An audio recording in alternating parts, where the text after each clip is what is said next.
वृंदावनेश्वरी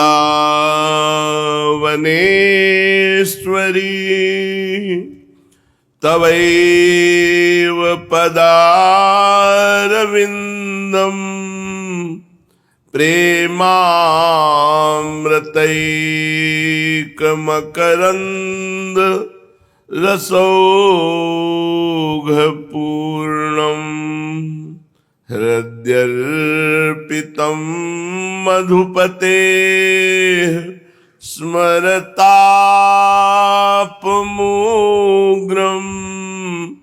निर्वापयत् परम शीतलमाश्रयामि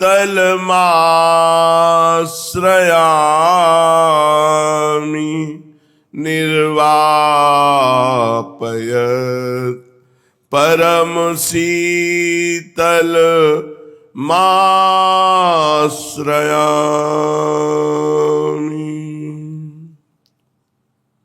परम सच्चिदानंद घन प्रेमानंद स्वरूप नवनिभृत निकुंज महामहिम परम पावन श्री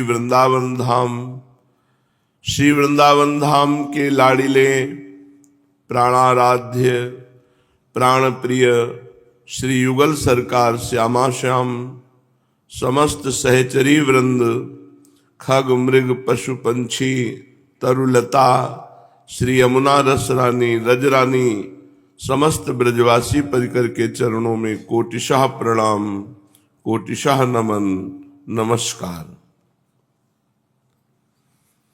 चाहे जैसी परिस्थिति हो उपासक को कभी भी अपने इष्ट से भरोसा नहीं तोड़ना चाहिए। विपत्ति से विपत्ति प्रतिकूल से प्रतिकूल परिस्थिति भगवान बहुत विधान करके देते हैं जिससे हम पवित्र होते हैं और भगवान की प्राप्ति के लायक बनते हैं। इसलिए कभी विपरीत भावना न करें कि मैं भगवान का भजन करता हूँ भगवान के आश्रित हूँ तो मुझे दुख क्यों मिले विपत्ति क्यों मिले अपमान क्यों मिले। ये दुख विपत्ति अपमान श्री भगवान के द्वारा विधान किया जाता है जिससे अनंत जन्मों के कर्मों का जो हिसाब है वो थोड़ा थोड़ा भोग करके भक्त पावन हो जाता है स्वयं पावन हो जाता है औरों को भी पावन करने वाला बन जाता है। और सहनशीलता भक्त का प्रधान लक्षण है। तितिक्षवा कारुणिकाः जो सहनशील है सबके प्रति दया का करुणा का भाव रखता है ममता कहीं नहीं करता अहंकार नहीं करता वो भक्त भगवान का प्रिय भक्त बन जाता है। तो हमें अपने जीवन की अब कोई परवाह नहीं होनी चाहिए। अपने जीवन को जब प्रभु को समर्पित कर दिया तो अब सुख दे या दुख लाभ हो या हानि सम्मान हो या अपमान निंदा हो या स्तुति अब इस पर हमें नहीं टिकना। हमारी निंदा हो रही है स्तुति इस पर टिकना नहीं है। टिकना हमारा श्री भगवान पर है प्रिया प्रीतम पर है कठिन। देहाभिमान जब तक गलित नहीं होता तब तक अनुकूलता में सुख प्रतिकूलता में दुख ये द्वंद्व ऐसे ही पीसते रहते हैं उपासक को। उपासक अहंकार रहित होने के लिए गुरु चरणों का आश्रय लेकर सहनशील बने। तास्ति तिक्षस्व भारत हे अर्जुन इनको सहो।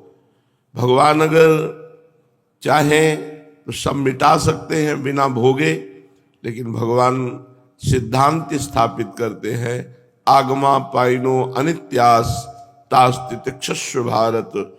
ये आने जाने वाले दुख सुख हैं आने जाने वाले काम क्रोध हैं आने जाने वाली अनुकूलता प्रतिकूलता है इनको सहो। जो सहा सो साधु जो टूट गया वो असाधु। सहने में टूटे नहीं खूब सहे। भगवान का नाम लेकर हृदय में आनंद रखते हुए जैसे प्रभु रखो वैसे मैं रहूंगा। अब जोई जोई प्यारो करे सोई मोहि भावे। एक होता है कि भगवान अब तो हम असमर्थ है, तुम सहाओगे तो सहना ही पड़ेगा, और एक है भावे, जोई जोई प्यारो करे सोई मोहि भावे, मुझे अच्छा लगता है, तेरा किया मीठा लागे। ये बहुत बड़ी बात है। मोहि भावे, मुझे वही अच्छा लगता है जो आप विधान कर देते हो। दुख का विधान है तो बहुत सुख है दुख में, क्योंकि मेरे प्रीतम के द्वारा दिया हुआ है। मुझे दूसरों के द्वारा सुख दिया हुआ नहीं चाहिए, प्रीतम के द्वारा दिया हुआ दुख बहुत सुख देने वाला है। इसमें मेरे प्रीतम की स्मृति है, इस दुख में मेरे प्रीतम की सहमति है, इस दुख में मेरे प्रीतम की इच्छा है। बस प्रीतम की इच्छा का पालन करना ही हमारी भक्ति है। ज्यों ज्यों राखत हो त्यों त्यों रहियत हो हरि। श्रीपाद प्रबोधानंद जी महाराज कह रहे हैं, स्वकर्म स्रोतो भी शततमपि तश्चालित ममुम प्रभो जीवम यत्र क्वचिदपि नयात्यंत विवशम परंत्वेतावन में भवतु भव दुखार्दित हृदो प्रविश्रांतम वृंदावन पद परैवास्तु रसना। हे प्रभु, हमारे जैसे कर्म हैं उन कर्मों के अनुसार मैं बहा बहा जहां भी जाऊं, कर्म प्रवाह में पड़कर जहां जहां बहता हुआ जाऊं, भले मैं दुख से युक्त रहूं, पर आपसे प्रार्थना है कि मेरी जिह्वा राधा राधा, श्री वृंदावन श्री वृंदावन, श्यामा श्याम श्यामा श्याम ऐसा उच्चारण करती रहे। मेरा हृदय इसी में आह्लादित रहे।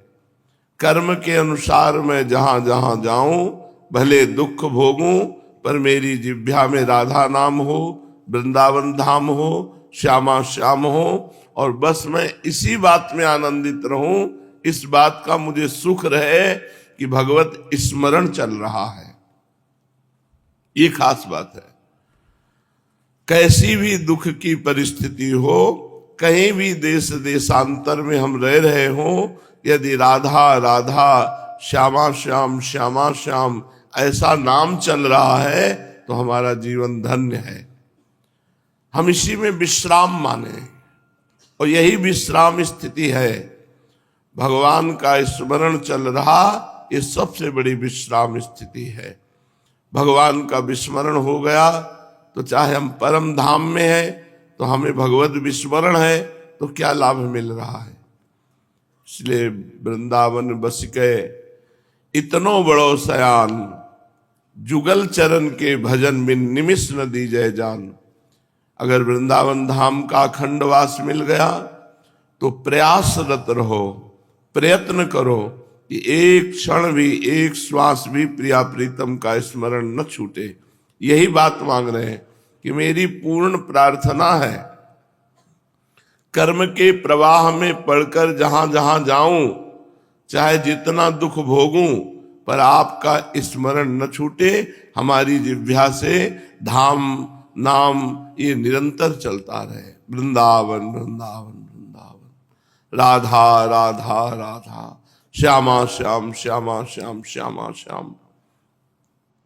न सत्याख्ये लोके बृहयति मनो ब्रह्म पदवी, न वैकुंठे विष्णोरपि मृगयते पार्षद तनुम। परम श्रीमद वृंदावन सरस भावोत्सववता निवासे धन्यानाम शुभहु क्रम जन्मानि मृगयते।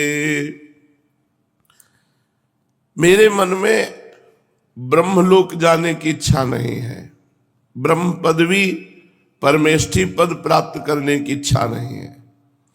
मेरे मन में वैकुंठ जाने की इच्छा नहीं है, भगवान वैकुंठ का पार्षद बनने की इच्छा नहीं है, किंतु मेरे मन में एक अभिलाषा है कि मैं रसमय भाव में डूबा हुआ श्री वृंदावन धाम में किसी नाली का कीड़ा बन जाऊं। ये देखो, मुझे ब्रह्मा की पदवी नहीं चाहिए, सत्यलोक में परमेष्ठी पद। वैकुंठ का मुझे भगवत पार्षद स्वरूप नहीं चाहिए कि वैकुंठ मिल गया और मैं भागवत स्वरूप हो गया। जय विजय की जहां सेवा है वहीं मैं भी विराजमान रहूं, मुझे नहीं चाहिए। तो क्या चाहते हैं? मैं रसमय भाव में भरे हुए वृंदावन में किसी भगत की नाली का कीड़ा बन जाऊं।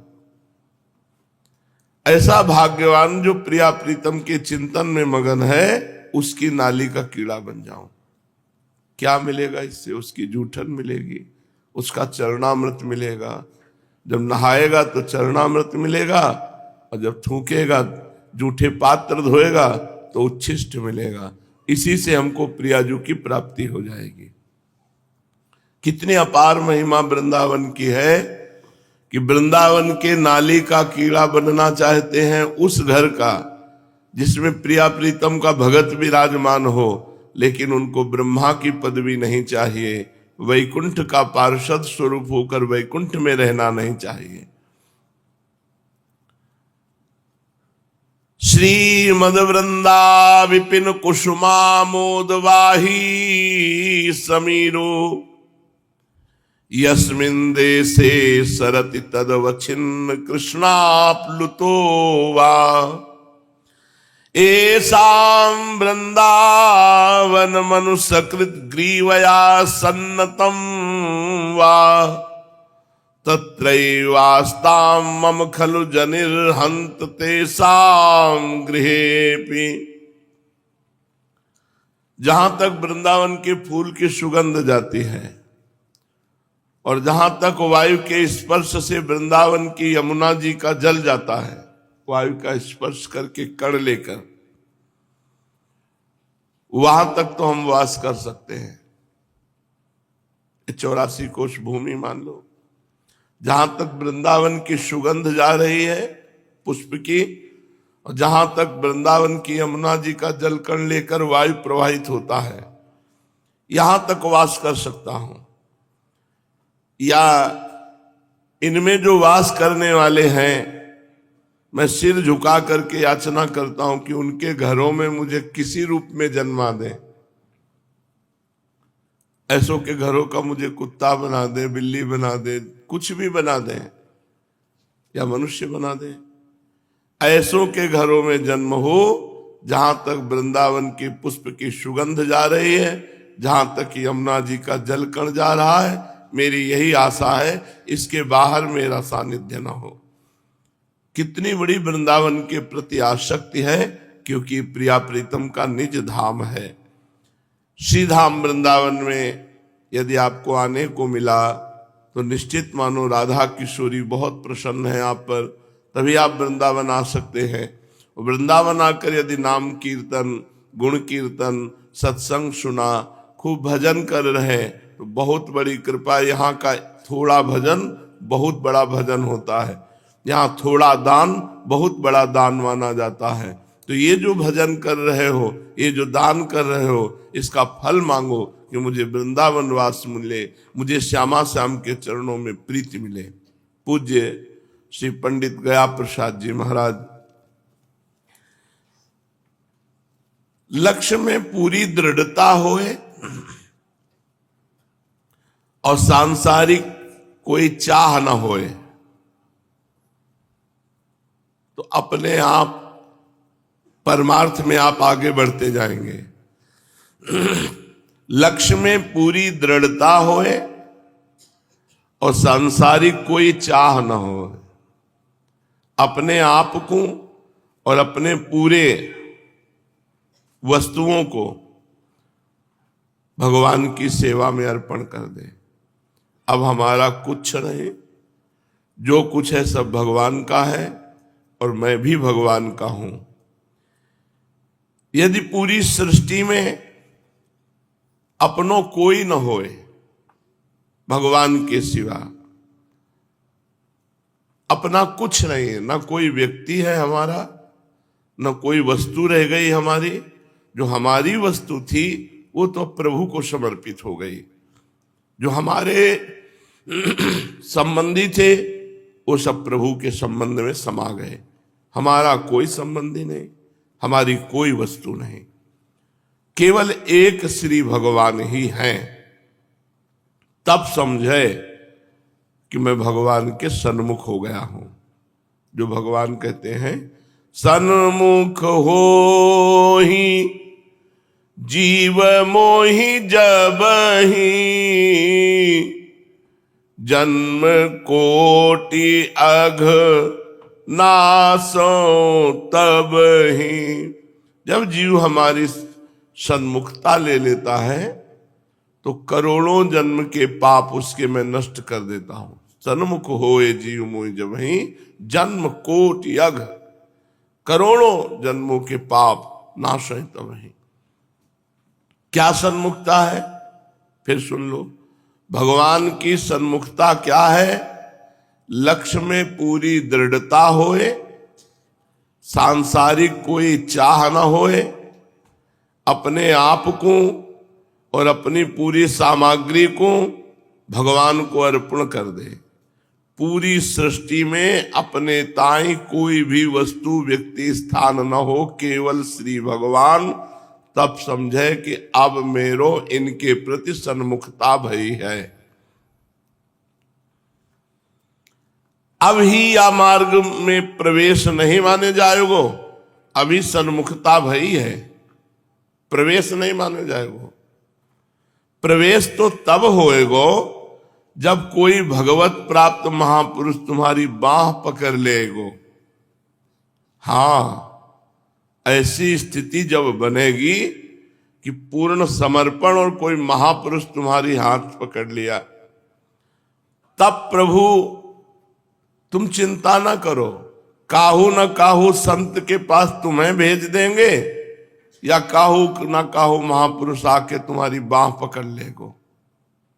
तुम सन्मुख हो, जब द्रवहि दीन दयालु राघो, तो साधु संगति पाइए। जब भगवान किसी जीव पर दया करते हैं, कृपा करते हैं, तो अपने प्रेमी महाभागवत का संग दे देते हैं। तब प्रभु काहू ना काहू संत को वाजीव की बाह पकड़े भेज दे हैं, और संत के मिलते ही जीव अपने जीवन धन प्रभु सो मिलवे को तड़पे। तब संत वा की बाह पकड़ के अपने प्रीतम की ओर लेके भाग पड़े है।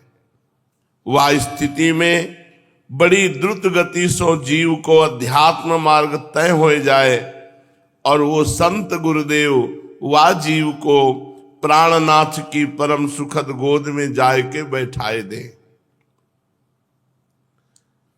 जहां जाए के सबरी वासनाएं, सबरी उपासनाएं समाप्त हो जाती है।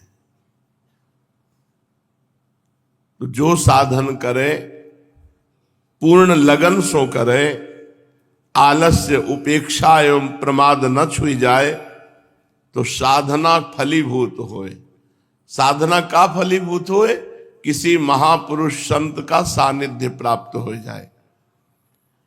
कोई बीच में कामना न बने, भोग वासना न बढ़े, बड़ी सादगी सो जीवन रखे। जहां ताई विलासिता, वहां उपासना ना आए। अब जैसे विरक्त हो गए, अब मार सुगंधित तेल और कंघाव, सोने की चैन और अंगूठी और कड़ा, ये देह भाव काहे को पुष्ट कर रहे हो? एक कपड़ा दो कपड़ा से शरीर ढक लो, अपने संप्रदाय के अनुसार तिलक रचना कर लो, बस हो गया। शरीर के प्रति ज्यादा आसक्ति रखना, अपनी उपासना को चौपट करना है। जब हम विरक्त हो गए तो शरीर से विरक्त हो गए, संसार से विरक्त हो गए। अब भगवान जैसे इस शरीर को चाहे रखे, गुरु ने जो कपड़े दिए हैं तन ढकने के लिए, बस उतने की जरूरत, इसके अलावा कोई नहीं। तो शरीर की विलासिता से बचे। अगर शरीर को आप सजाओगे, शरीर को अच्छे अच्छे कपड़े और खूब श्रृंगारित, रजोगुण बढ़ेगा। रजोगुण रागात्मक होता है, रजोगुण से काम बढ़ता है, काम से वासनाओं की भीड़ लग जाती है और दुर्गति हो जाती है जीव की। सादा आहार करे, सादा वस्त्र पहने और जहां स्थान पे रहे सादा रहे। एक बार राधा केल कुंज के संतों की रहनी देखने के लिए हर कमरे में गए। एक चटाई पड़ी हुई है, करवा रखा हुआ है, ऐसा लगता है कि स्टेशन का हो सब, ये नहीं मारी गद्दा और तकिया और सब नहीं। हर साधक के कमरे में एक चटाई पड़ी हुई है। कैसे गर्मी का समय एक चटाई पड़ी हुई, अपने अपने कमरे सब बंद। बहुत सुंदर भगवान की कृपा है जो आप लोग प्रपंच रहित हो, आप लोग भंडारा नहीं खाते हो जाके, आप लोग एकांत सेवन कर रहे हो, बस ऐसे ही चुपचाप चलते रहो, किसी की तरफ मत देखो। धीरे धीरे धीरे धीरे आप भगवान के नजदीक पहुंच रहे हैं। प्रियालाल कृपा दृष्टि से आपको देख रहे हैं, आप निहाल हो जाओगे। चुपचाप ऐसे चलते रहो। बीच में जो प्रलोभन आते हैं, बीच में जो विक्षेप आता है, उसे सह जाओ। प्रलोभन भोगों का, विक्षेप वासनाओं का, चुपचाप सह जाओ। रोज का रोज हमारी आयु क्षीण हो रही, रोज रोज हम प्रभु के नजदीक पहुंच रहे हैं, ऐसा भाव सोचो। क्यों? आप चलो भी नहीं तो भी आप प्रभु के नजदीक पहुंच रहे हैं। श्री हरिवंश प्रताप नाम नौका निज खेवक, भव सागर सुख तरत निकट हरिवंश जो सेवक। हरिवंश प्रताप रूपी नौका में हम बैठ गए, शरणागत है। अब नाम जब कर ले हम तो यही पतवार है और खेवैया गुरुदेव हैं। हमें तो केवल बैठना है इस नाव पे, हरिवंश शरणागत होकर इस नाव पे बैठ जाना। बैठना क्या है? नाम जप करना। हरिवंश नाम बिसरे न छिन, श्री हरिवंश सहाय भल, हरिवंश भरोसे भय निडर, सुनित गरजत हरिवंश बल। नाम जप न छूटे। नाम जप करने का मतलब है हम नौका पे बैठे हैं और श्री जी तक हरिवंश प्रताप रूपी नौका पहुंचाने के लिए स्वयं हरिवंश रूपी गुरु खेवैया है, वो खे के हमें पार कर रहे हैं। सादा आहार करे, सादा वस्त्र पहने, सादा स्थान में रहे और अपने को कभू संत न माने। कभू संत न, सबको मान दे, स्वयं अमानी रहे। अपने को त्यागी, बैरागी, तपस्वी, ज्ञानी, भजनानंदी, प्रेमी न माने कि मैं बहुत त्यागी हूं, मैं बैरागी हूं। नहीं, सबके चरणों में झुको। सबही मान प्रद आप अमानी। दिखाइबे के ताई कोई साधना न करे। कुछ साधनाएं दिखाने के लिए होती हैं। अगर आप एकांत में भजन करते हो तो आपका कोई दिखावापन ना हो। बोले अब 12 वर्ष से अमुक चीज नहीं खाएंगे, 12 वर्ष खड़े हैं, ये सब बाहरी बातें हैं। हाथ की सार्थकता है ठाकुर सेवा करो, जबान की सार्थकता है नाम कीर्तन करो, भगवान की लीला कथा गाओ, एक एक अंग सार्थक कर लो भगवान से जोड़ करके। संसारी प्राणीन के साथ व्यवहार पल मात्र को न रहे। ये जो भगवान से विमुख विषयी पुरुष है, इनसे पल मात्र का भी व्यवहार न रहे, इनसे हमारा कोई संबंध न। बड़े छली कपटी गंदे परमाणु वाले, दूर से भगवत भाव करो, इनसे मित्रता मत करो। इनके रोम रोम में विषय भरा हुआ है, अगर ये छू गए तो तुम्हारा परमार्थ ले जाएंगे। वृंदावन के वास को जिनके नाहि हुलास, तिनको परस न कीजिए, तज ध्रुव तिनको पास। छूने तक के लिए मना किया गया है। तो एक पल हूं मात्र को व्यवहार संसारी प्राणी सो ना होए, जो भोगी पुरुष है। आसक्ति कहूं न हो न पावे, साथ ही सब यही समझे कि हमसो बड़ा प्रेम करे हैं। व्यवहार ऐसो रखो कि सब समझे हमसे बड़ा प्रेम करे हैं और काहू से नहीं। सबके प्यारे सबसों न्यारे ऐसी रहनी रहिए। साधु कैसा? बोले सबके प्यारे और सबसे न्यारे ऐसी रहनी रहिए। सर्वथा मिटानो है व्यर्थत्व, समय हमारा नष्ट न होने पावे, एक एक मिनट भगवान में व्यतीत हो। स्वभाव अति उत्तम बने, सतत यही करनो है, यही कहनो है, यही सुननो है, यही विचारनो है कि हमारो समय व्यर्थ न जाए। हर समय हम भगवान की एक एक वृत्ति भक्ति में जोड़े। भगवान की भक्ति में एक एक वृत्ति हमारी नेत्र, वाणी, नासिका, जिह्वा, हाथ, पैर, शरीर, मन, बुद्धि, चित्त, अहंकार सब भगवान में जोड़े। ये 5 बातें साधु बनाए दे हैं। पहली, विश्व में कोई हु शत्रु न रह जाए। जिससे द्वेष हो उसको अपनी तरफ से प्रणाम करो, मना लो, उससे द्वेष ना करो, मना के अलग हो जाओ। खूब प्रेम दिखाओ, बिल्कुल अलग हो जाओ। द्वेष जिससे हो, जहां दिखाई दे राधे श्याम, श्री हरिवल, प्रणाम, वो बोले ना बोले, अपना द्वेष खत्म कर दो। दूसरा, पहला कि विश्व में एक हूं शत्रु न रह जाए। स्वभाव अति उत्तम बने। बात करने के पहले नाम उच्चारण होता है, वही भक्त है। जहां जवान राधा, अब बात करो, बीच में बोलो राधा, और जब बात समाप्त हो तो जय जय श्री राधे। ये भक्त का लक्षण है। अगर आप फोन से भी बात कर रहे हो तो हलो नहीं निकलना चाहिए। श्री हरिवंश, चाहे जिससे बात करें, श्री हरिवंश, राधे राधे, अब बात शुरू करो। स्वभाव अति उत्तम बने, हंसी बोले बहुमान दे। जब श्री हरिवंश नाम जानी है, तब सब हिनते लघु मानी है, हंसी बोले बहुमान दे। जब तुम नाम का महिमा प्रभाव जानोगे तो सबसे हंसकर मुस्कुराकर बात करना, बड़ा नम्र सहज उत्तम स्वभाव। ये 5 बातें साधु बना देती। एक, संसार में काहू शत्रु ना होए। दूसरी, स्वभाव अति उत्तम मृदुल सहज होए। तीसरो, काल व्यर्थत्व, समय व्यर्थ न जाने पावे, एक भी मिनट व्यर्थ न जाने पावे। ऐसा भगवान का सुमिरन, भगवान की कथा, भगवान की सेवा, भगवत भाव, जिसमें हमारा एक भी मिनट कबहू काल वृथा नहीं जाए। संतत सकल सुनो चित लाए, श्री हरिवंश प्रताप जस। कभी काल व्यर्थ नहीं जाना चाहिए, समय व्यर्थ नहीं जाना चाहिए। चौथा, श्री भगवान के नाम को अपनी जिह्वा में बसाए ले, कभी न छूटे। नाम का ऐसा अभ्यास बसा ले, कभी न छूटे। और 5वां, हर समय लक्ष्य में दृढ़ रहे कि हमें भगवत प्राप्ति करनी है। ये 5 बातें साधु बनाए दे।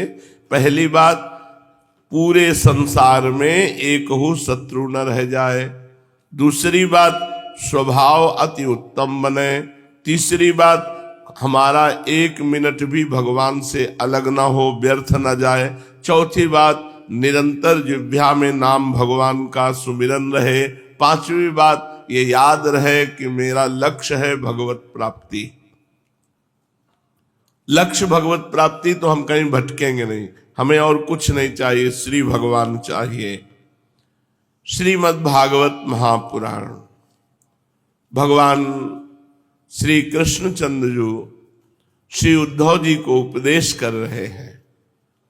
भगवान श्री कृष्ण कहते हैं, उद्धव जी, ये मनुष्य शरीर मेरे स्वरूप ज्ञान की प्राप्ति का, मेरी प्राप्ति का मुख्य साधन है। इस मनुष्य शरीर को जो पाकर के सच्चे भाव से मेरी प्रेम भरी भक्ति करता है, अंतःकरण में मैं सबके विराजमान हूं, मैं आनंद स्वरूप परमात्मा उसके हृदय में प्रकाशित हो जाता हूं। मनुष्य शरीर मेरे स्वरूप ज्ञान प्राप्ति का, मेरी प्राप्ति का मुख्य साधन है। जो इस मनुष्य शरीर को पाकर सच्चे हृदय से भगवान की भक्ति करता है, तो भगवान कहते मैं सबके हृदय में रहता हूं, मैं हृदय में ही प्रकाशित हो जाता हूं। सबसे पहला भगवत साक्षात्कार हृदय में होता है। जीवों की सभी योनियां, सभी गतियां त्रिगुणमयी है। कोई सतोगुणी योनि, कोई रजोगुणी योनि, कोई तमोगुणी योनि, 84 लाख योनियों में। जब मनुष्य शरीर मिलता है तो इसमें ज्ञान निष्ठा जगाई जाती है, और जो ज्ञान निष्ठ हो जाता है वो सदा के लिए मुक्त हो जाता है। और जो अज्ञानी है तो इन 3 गुणों में फंसा रहता है, सतोगुण, रजोगुण, तमोगुण, और इन्हीं की योनियां हैं 84 लाख योनियों में, त्रिगुणमय योनियों में भटकता रहता है। सतोगुण, रजोगुण, तमोगुण जो दिख रहे हैं वे वास्तविक नहीं है, ये माया मात्र हैं। ज्ञान हो जाने के बाद पुरुष इन गुणों के बीच में रहने पर भी, उनके द्वारा व्यवहार करने पर भी उनसे बंधता नहीं है। इसका कारण यह है कि उन गुणों की वास्तविक सत्ता ही नहीं है, वो मायामय है। साधारण लोगों को इस बात का ध्यान रखना चाहिए कि जो लोग केवल जनेंद्री से भोग भोगने में और रसेंद्री से उदर पोषण में लगे हुए हैं, साधकों को ऐसे पुरुषों का संग कभी नहीं करना चाहिए। जो रसेंद्री से अच्छा अच्छा खाना, अच्छे अच्छे सब खा पी के पेट को फुला लेना, और जनेंद्री से भोग करना, नरकगामी होंगे। भेष भगवान की प्राप्ति नहीं कराता, उद्देश्य भगवान की प्राप्ति कराता है। तो साधक को चाहिए कि ऐसे लोगों का संग न करे जो रसेंद्री और जनेंद्री की तृप्ति में केवल लगे हैं, खूब अच्छे अच्छे पदार्थ खाना, स्त्री भोग भोगना। ऐसे असत पुरुषों का संग कभी न करे, क्योंकि ऐसे असत पुरुषों का संग करने से बड़ी दुर्दशा हो जाती है। असत पुरुषों जैसी ही दुर्दशा होती है। जैसे अंधे के सहारे चलने वाले अंधे की, उसी तरह जनेंद्री और रसेंद्री के भोगों में लगे हुए लोगों से मित्रता करने से ऐसी ही होती है। जो जनेंद्री और रसेंद्री के भोगों में रमण करने वाले हैं, ऐसे लोगों का अनुगमन न करे, ऐसे लोगों का संग न करे, नहीं वैसी ही दुर्दशा होगी जैसे अंधे के सहारे चलने वाले अंधे की। बहुत ही मजाक बना देती है माया, उसे घोर अंधकार में भटकना पड़ता है। उद्धव जी, हम तुम्हें एक उदाहरण देते हैं। परम यशस्वी सम्राट इलानंदन पुरुरवा उर्वशी के विरह से अत्यंत बेसुध हो गए। जब उनका वो विरह शोक हटा, जब वैराग्य हुआ, तब उन्होंने गाथा गाई, वो मैं तुम्हें सुनाता हूं। राजा पुरुरवा बड़े तेजस्वी सम्राट थे, इतने पुण्यात्मा थे कि एक दिन उर्वशी अप्सरा को एक बगीचे में देखा। वो आई ही थी इन्हीं के लिए। उर्वशी अप्सरा भगवान नारायण की जंघा से प्रकट हुई स्वर्ग की सबसे श्रेष्ठ अप्सरा है, जिनके शरीर से योजनों सुगंध फैलती है। बात करती तो भविष्य की तरह उनके मुख से परम सुगंध निकलती। वो देवी है। उर्वशी को देखा, उर्वशी से पीछे चरित्र हो चुका है। उर्वशी से प्रार्थना की कि आप हमारी अर्धांगिनी बन जाएं। मैं पुरुरवा चक्रवर्ती सम्राट हूं, तो उनका महाराज आपकी सेवा करने का अवसर मिले, मेरा सौभाग्य है। पर मेरी शर्त है, मैं केवल घी पीऊंगी, शुद्ध घी गाय का। देवी है। और दूसरी बात, मेरे भेड़ के 2 बच्चे हैं, इनको कभी कोई चुरा न ले जाए। और तीसरी बात, कभी आपको सैया के अलग निर्वस्त्र ना देख लूं। अगर इन 3 बातों में कोई त्रुटि होगी मैं उसी समय चली जाऊंगी। काफी समय हुआ महाराज पुररवा के सानिध्य में उर्वशी को रहते हुए। वर्षों व्यतीत हो गए, 1 मिनट की तरह। इतना सुंदर संयोग। उर्वशी जी परम सुंदर और परम पवित्र देवी हैं। वो देवराज इंद्र को अच्छा नहीं लगा कि उनकी सभा की अप्सरा किसी मनुष्य के पास इतने दिन तक रहे, तो उन्होंने 2 गंधर्वों को भेजा कि अंतर्ध्यान होकर जाओ और उनके महल में घुस करके उनके बच्चे चुरा लो भेड़ के, और फिर इतना प्रकाश करना जब पुररवा भगे कि उसके पूरे शरीर का दर्शन उर्वशी को हो जाए। तो गए, भेड़ के बच्चे को चुराया और लेकर जाने लगे। तो उर्वशी ने कहा, महाराज देखो मेरे भेड़ के बच्चों को कोई चुरा रहा है। तो वो सैया में ही पड़े थे, एकदम भागे, वैसे तो चमक पड़े हुए, तो गंधर्व थे, तो उनके तेज में दिगंबर देखा, उनको नग्न देखा और भेड़ के बच्चे चुरा ले गए। उर्वशी अंतर्ध्यान हो गई। अब जो महाराज की दशा हुई कि पागल हो गए, वैसे ही नंग धड़ंग घूम रहे, शरीर की शुद्धि नहीं, चक्रवर्ती सम्राट होकर। उर्वशी के विरह का बहुत वर्णन है, यहां तक कि वो मृत्यु जनित दुख को प्राप्त। हा उर्वशी। तो जब उनको वैराग्य हुआ, राजा पुररवा नग्न होकर पागल की भांति अपने को छोड़कर भागती हुई उर्वशी के पीछे अत्यंत विह्वल होकर दौड़ने लगे और कहने लगे, देवी ए निष्ठुर हृदय, थोड़ी देर ठहर जा, भाग मत। उर्वशी ने उनका चित्त आकृष्ट कर लिया था और उर्वशी से उनकी अभी तृप्ति नहीं हुई थी। वे क्षुद्र विषयों के सेवन में इतने डूब गए थे कि उन्हें वर्षों की रात्रियां न जाती मालूम पड़ी और न आती। पुररवा ने कहा, हाय हाय, भला मेरी मूढ़ता तो देखो। जब वैराग्य हुआ, काम वासना ने मेरे चित्त को कितना कलुषित कर दिया। उर्वशी ने अपनी बाहुओं से मेरा ऐसा गला पकड़ा कि मैंने आयु के न जाने कितने वर्ष खो दिए। ओहो, विस्मृति की भी एक सीमा होती है। हाय हाय, उर्वशी ने मुझे लूट लिया।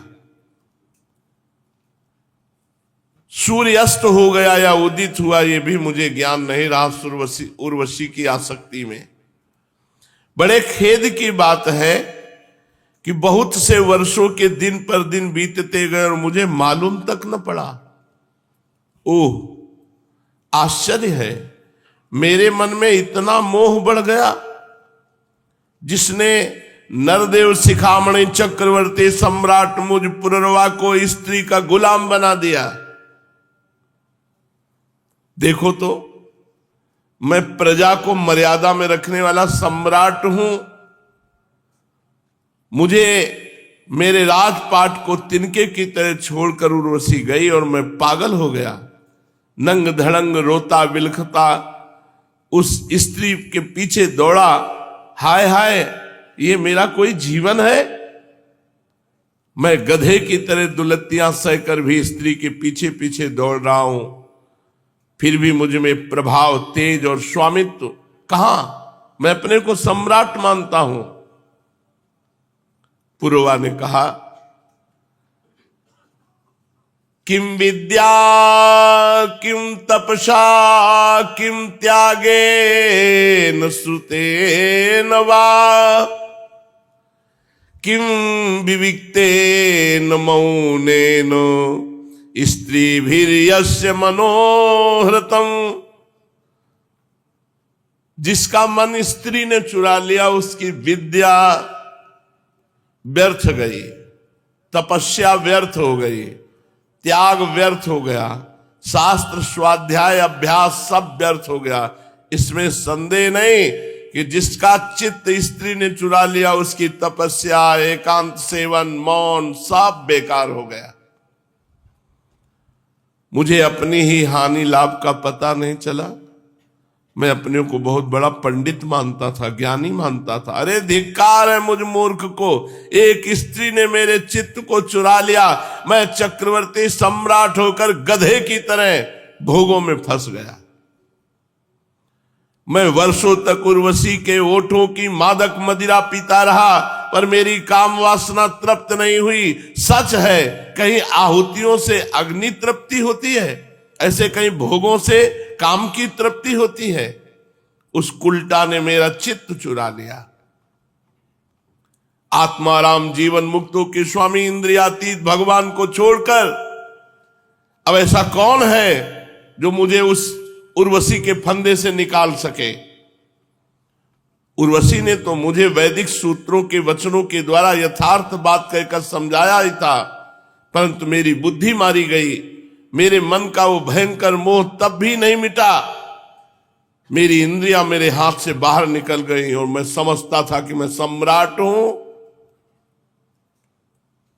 जो रस्सी के स्वरूप को न जानकर उसमें सर्प की कल्पना कर रहा है, दुखी हो रहा है, तो रस्सी ने उसका क्या बिगाड़ा। इसी प्रकार उर्वशी ने मेरा क्या बिगाड़ा। मैं अपराधी हूं। कहां तक कहूं, इस मैले कुचैले दुर्गंध से भरे अपवित्र शरीर को, ओहो कितनी सुकुमार है, कितनी पवित्र है, कितनी सुंदर है, कितनी सुगंध है, ऐसा बोला। परंतु मैंने अज्ञानवश उस असुंदर को सुंदर बोला। अब जब वैराग्य हुआ तब बुद्धि काम कर रही। ये शरीर माता पिता का सर्वस्व है कि पत्नी की संपत्ति है? ये स्वामी की मोल ली हुई वस्तु है या आग का ईंधन है, या कुत्ते गीद इसे चीत चीत कर खाएंगे उनका भोजन है? इसे अपना कहें या सुहृद संबंधियों का कहें? बहुत सोचने विचारने पर भी कोई निश्चय नहीं होता। ये शरीर मलमूत्र से भरा हुआ अत्यंत अपवित्र है।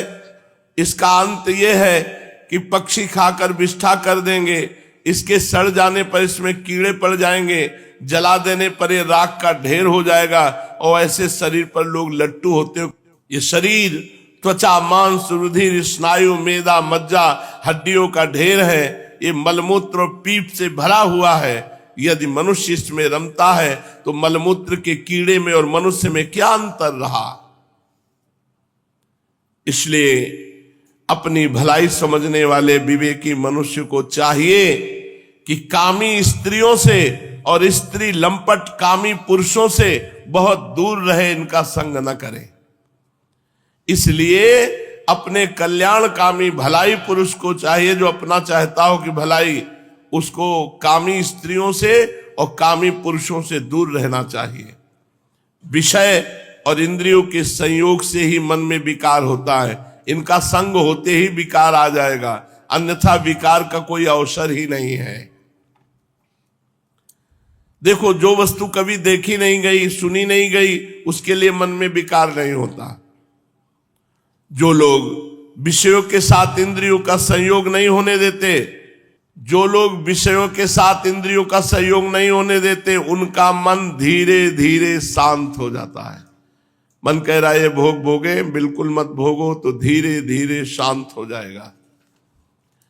अतः वाणी से काम संबंधी वार्ता मत करो, कान से काम संबंधी वार्ता मत सुनो, मोबाइल से काम संबंधी दृश्य मत देखो, और मन से काम संबंधी बातें मत सोचो।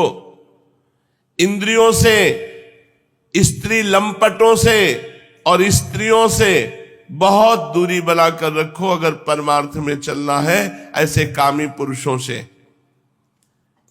मेरे जैसे लोग जो सम्राट हैं, इनकी बात क्या, बड़े बड़े जो ज्ञानी हैं, विद्वान हैं, उनको भी अपनी इंद्रिय और मन पर विश्वास नहीं करना चाहिए। कभी भी धोखा दे सकते हैं। भगवान श्री कृष्ण कहते हैं, उद्धव जी, राजराजेश्वर पुरुरवा के मन में जब इस तरह के उद्गार उठने लगे तो उसने उर्वशी का परित्याग कर दिया, उर्वशी लोक का। अब ज्ञानोदय होने के कारण उनका मोह जाता रहा और अपने हृदय में ही आत्मस्वरूप भगवान मेरा साक्षात्कार कर लिया और शांत होकर स्थित हो गए। इसलिए बुद्धिमान पुरुष को चाहिए कि पुरुरवा की भांति कुसंग छोड़ दे, चाहे वो कामी पुरुष हो चाहे कामी स्त्री हो, संग छोड़ दे, सत्पुरुषों का संग करे। संत पुरुष अपने सदुपदेशों से जो रही हुई वासनाएं होती हैं वो मन की आसक्ति नष्ट कर देते हैं। संत पुरुष का लक्षण है कि वो कभी किसी वस्तु की अपेक्षा नहीं रखते। संतों का चित्त मुझ में लगा रहता है। संतों के हृदय में अगाध शांति होती है, शांति का समुद्र लहराता रहता है। वे सदा सर्वदा सर्वत्र सब में सब रूप से स्थित भगवान का ही दर्शन करते हैं। संतों में अहंकार का लेश नहीं होता, संतों में ममता की संभावना नहीं होती। वे सर्दी गर्मी सुख दुख आदि द्वंद्वों से एक रस रहते हैं, इन कोई द्वंद्व का प्रभाव नहीं पड़ता। बौद्धिक मानसिक शारीरिक और परमार्थ संबंधी किसी प्रकार का वो परिग्रह भी नहीं रखते। परम भाग्यवान उद्धव जी, संतों के सौभाग्य की महिमा कौन कहे। संतों के पास तो सदा सर्वदा मेरी लीला कथाएं हुआ करती हैं। जो मेरी लीला कथाएं सुनता रहता है उसका परम हित परम मंगल होता है। मेरी लीला कथाओं का जो सुनते रहते हैं उनके हृदय के सारे पाप ताप भस्म हो जाते हैं। जो लोग आदर और श्रद्धा से मेरी लीला कथाओं का गान करते हैं, श्रवण करते हैं, अनुमोदन करते हैं, वे मेरे परायण हो जाते हैं, मेरी अनन्य प्रेममयी भक्ति को प्राप्त कर लेते हैं।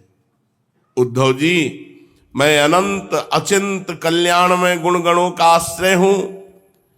मेरा स्वरूप है केवल आनंद, केवल अनुभव, विशुद्ध आत्मा। मैं साक्षात परब्रह्म परमात्मा हूं। जिसे मेरी भक्ति मिल गई वह संत हो गया। जिसे मेरी भक्ति मिल गई उसे कुछ भी पाना शेष नहीं है। उनकी तो बात ही क्या। जिसने संत पुरुषों की शरण ग्रहण कर ली उसका भी कर्म जड़ता, संसार भय और अज्ञान सर्वथा निवृत्त हो जाता है। जैसे अग्नि भगवान का आश्रय ले ले तो शीतलता, भय और अंधकार का दुख नहीं रहता, ऐसे जो संतों का आश्रय ले ले तो ये संसार भय नहीं रहता। काम क्रोधाग्नि अग्नि उसके हृदय को नहीं जलाएगी, बड़ा हृदय शीतल रहेगा और बिना किसी अन्य साधन के संत आश्रय मात्र से भगवान की कृपा से उसका कल्याण हो जाएगा। जो इस घोर संसार सागर में डूब उतरा रहे उनके लिए ब्रह्मवेत्ता संत ही एकमात्र आश्रय है। जैसे जल में डूब रहे लोगों के लिए नौका सहारा है, ऐसे ही संसार में डूबे हुए प्राणियों के लिए संत सहारा है। जैसे अन्न से प्राणियों के प्राण की रक्षा होती है, जैसे मैं ही दीन दुखियों का परम रक्षक हूं, जैसे मनुष्य के लिए परलोक में धर्म ही एकमात्र पूंजी है, वैसे ही जो लोग संसार में भयभीत है उनके लिए संत जन ही परमाश्रय है। जैसे सूर्य आकाश में उदय होकर लोगों की और जगत की अंधकार वृत्ति हटा करके प्रकाश कर देता है, नेत्र देख पाते हैं जगत को, वैसे ही संत पुरुष ऐसी ज्ञान दृष्टि देते हैं, अंतर्दृष्टि देते हैं कि हम सब में भगवान को देख पाते हैं। संत अनुग्रहशील देवता है, संत अपने हितैषी सुहृद है, संत अपने प्रियतम है, आत्मा है। अधिक क्या कहूं, मैं ही संत के रूप में विद्यमान हूं, मैं ही संत के रूप में विद्यमान हूं। प्रिय उद्धव, आत्म साक्षात्कार होते ही इलानंदन पुरुरवा को उर्वशी के लोक की स्पृहा न रही, उनकी सारी आसक्तियां मिट गईं और वह आत्माराम होकर स्वच्छंद रूप से इस पृथ्वी पर विचरण करने लगे। उद्धव जी ने पूछा, भक्तवत्सल श्री कृष्ण, जिस क्रिया योग का आश्रय लेकर जो भक्तजन जिस प्रकार से जिस उद्देश्य से आपकी अर्चा पूजा करते हैं, आप अपने उस आराधन रूप क्रिया योग का वर्णन कीजिए। कौन सी सेवा से आप प्रसन्न होते हैं? क्योंकि आपको प्रसन्न होना है तो आप ही वर्णन कीजिए अपनी सेवा पद्धति को, क्रिया योग को। देव ऋषि नारद, भगवान व्यासदेव, आचार्य बृहस्पति, ये बड़े बड़े ऋषि मुनि ये बात बार बार कहते हैं कि क्रिया योग के द्वारा आपकी आराधना ही मनुष्यों के परम कल्याण की साधना है। यह क्रिया योग पहले आपके मुखारविंद से निकला था, आपसे ही ग्रहण करके इसे ब्रह्मा जी ने अपने पुत्र भृगु आदि महर्षियों को, भगवान शंकर ने अपनी अर्धांगिनी भगवती पार्वती जी को उपदेश किया था। हे मर्यादा रक्षक प्रभो, यह क्रिया योग ब्राह्मण क्षत्रिय आदि वर्णों और ब्रह्मचारी गृहस्थ आदि आश्रमों के लिए भी परम कल्याणकारी है। मैं तो ऐसा समझता हूं कि इस क्रिया योग का कोई भी अनुष्ठान करके आपकी प्राप्ति कर सकता है। हे कमल नयन श्याम सुंदर, आप भगवान शंकर आदि जगदीश्वरों के भी ईश्वर हैं और मैं आपके चरणों का प्रेमी भक्त हूं। आप कृपा करके मुझे कर्म बंधन से मुक्त करने वाली विधि बताइए जो क्रिया योग है। भगवान ने कहा, उद्धव जी, कर्म कांड का इतना विस्तार है कि उसकी कोई सीमा नहीं है, इसलिए मैं उसे थोड़े में ही पूर्वापर क्रम से विधि पूर्वक वर्णन करता हूं। मेरी पूजा की 3 विधियां हैं, वैदिक, तांत्रिक और मिश्रित। इन तीनों में से जो भक्त को अनुकूल जान पड़े उसी विधि से मेरी आराधना करनी चाहिए। पहले अपने अधिकारानुसार शास्त्रोक्त विधि से समय पर यज्ञोपवीत संस्कार के द्वारा संस्कृत होकर द्विजत्व प्राप्त करे, फिर श्रद्धा और भक्ति के साथ वो किस प्रकार मेरी पूजा करे इसकी विधि तुम मुझसे सुनो। भक्ति पूर्वक सबसे पहले गुरुदेव भगवान का आश्रय ले, क्योंकि मैं गुरुदेव के रूप में हूं और मैं ही पिता हूं, मैं ही गुरु हूं। तो निष्कपट भाव से अपने गुरुदेव को परमात्मा की भावना से, मेरे परमात्मा गुरुदेव हैं, उनकी पूजा करें।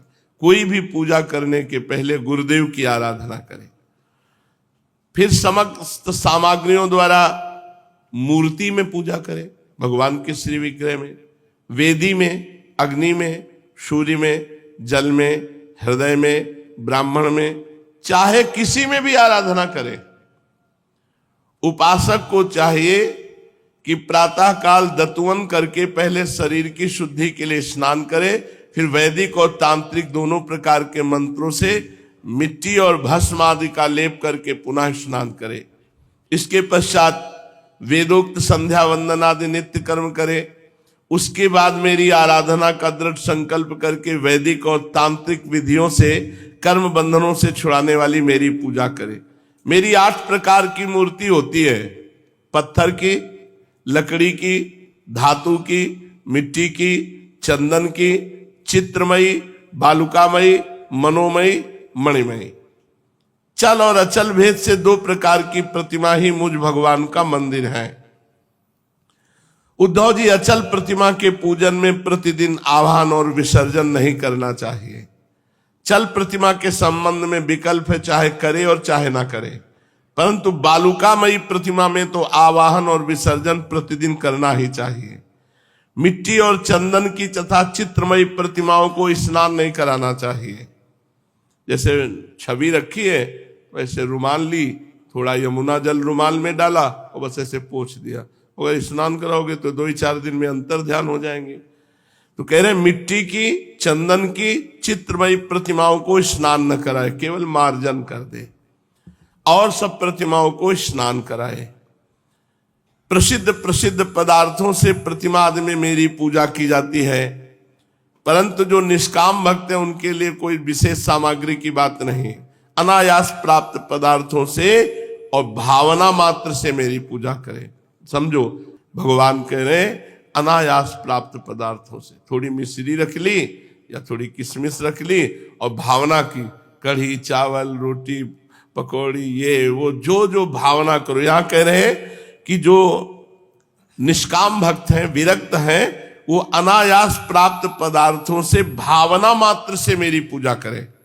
भावना का भोग लगा रहे, रख दिया जरा सी मिश्री, 4 किशमिश और भावना में ढेर सारी वस्तुओं का भोग लगा रहे।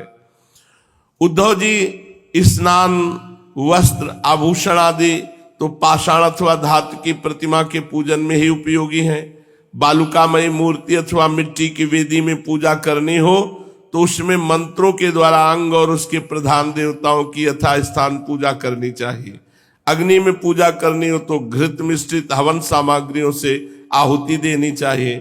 सूर्य को प्रतीक मानकर की जाने वाली उपासना में अर्घ दान एवं उपस्थान ही प्रिय है। जल में तर्पण आदि के द्वारा मेरी उपासना करनी चाहिए। जब कोई भक्त हृदय से मेरे को केवल जल ही अर्पित करता तो मैं उतने से तृप्त हो जाता हूं। जल ही मैं बड़े प्रेम से उसे स्वीकार करता हूं। यदि कोई अभक्त है और बड़ी बड़ी सामग्रियों से मेरी पूजा करे तो मैं स्वीकार नहीं करता। मेरा भक्त अगर मुझे जल भी अर्पित कर दे तो मैं प्रसन्न हो जाता हूं, और अभक्त बड़ी बड़ी सामग्रियों से मैं संतुष्ट नहीं होता। जब मैं भक्ति श्रद्धा पूर्वक समर्पित करने जल से ही प्रसन्न हो जाता हूं, तब फिर अगर कोई गंध पुष्प धूप दीप नैवेद्य आदि वस्तुओं को समर्पित करता है तो कहना ही क्या है। अब पूजन की पद्धति बता रहे कि कैसे पूजा करनी चाहिए, सो आगे शेष चर्चा आगे। श्री राधा वल्लभ लाल की जय।